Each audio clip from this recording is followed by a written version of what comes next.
A few years ago, I lived in the heart of Madrid, a city that never sleeps. My life was a mix of work, friends, and an apparently normal routine. But one day, something changed forever. It was a cold and rainy autumn night. I had decided to stay late at the office to finish an important project. When I finally left, the streets were deserted and soaked by the persistent rain. Although the subway was nearby, I decided to take a shortcut through a dark alley, as I often did. As I walked through the alley, I noticed something strange in the reflection of a window. It looked like the figure of a man, tall and dressed in black. My heart began to race, and a sense of terror overcame me. But when I turned to look, the figure had disappeared. I shook my head, convincing myself that it was just my imagination playing tricks on me. However, that feeling of being watched did not leave me. Every time I looked back, it seemed like I glimpsed the man in black among the shadows, always at a safe distance but close enough to unsettle me.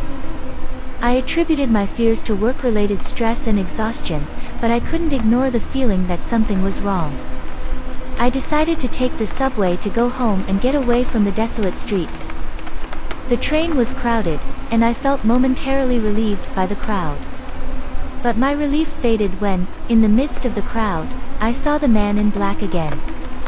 He was standing at the other end of the car, staring at me. My heart raced, and a shiver ran down my spine.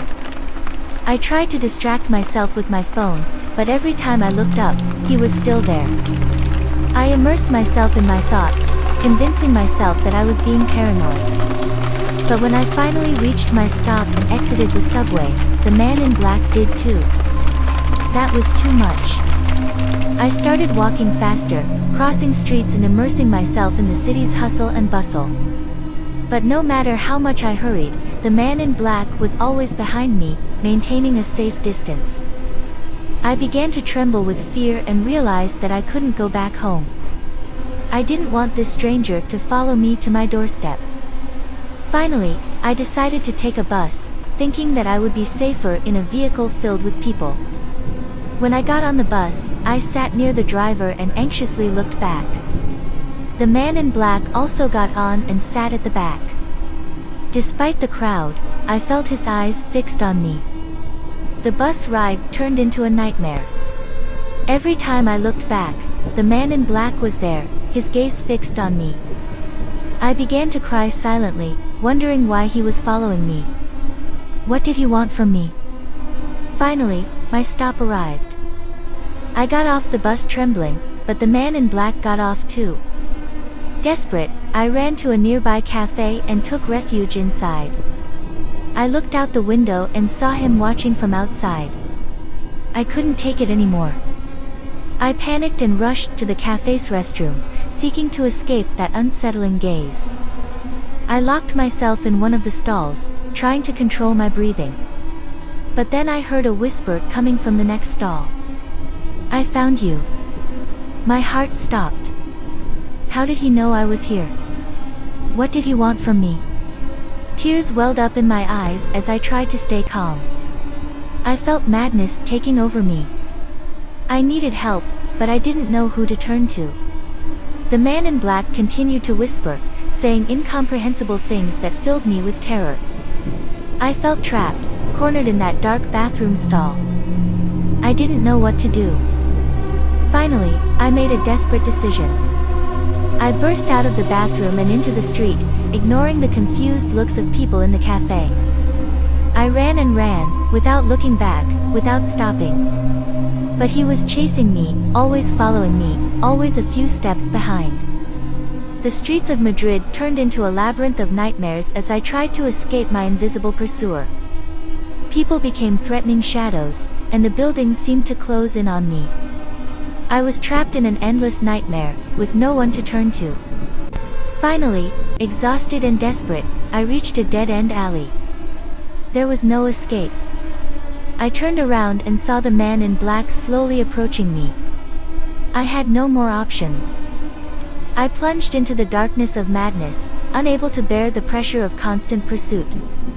My screams filled the alley as the man in black closed in.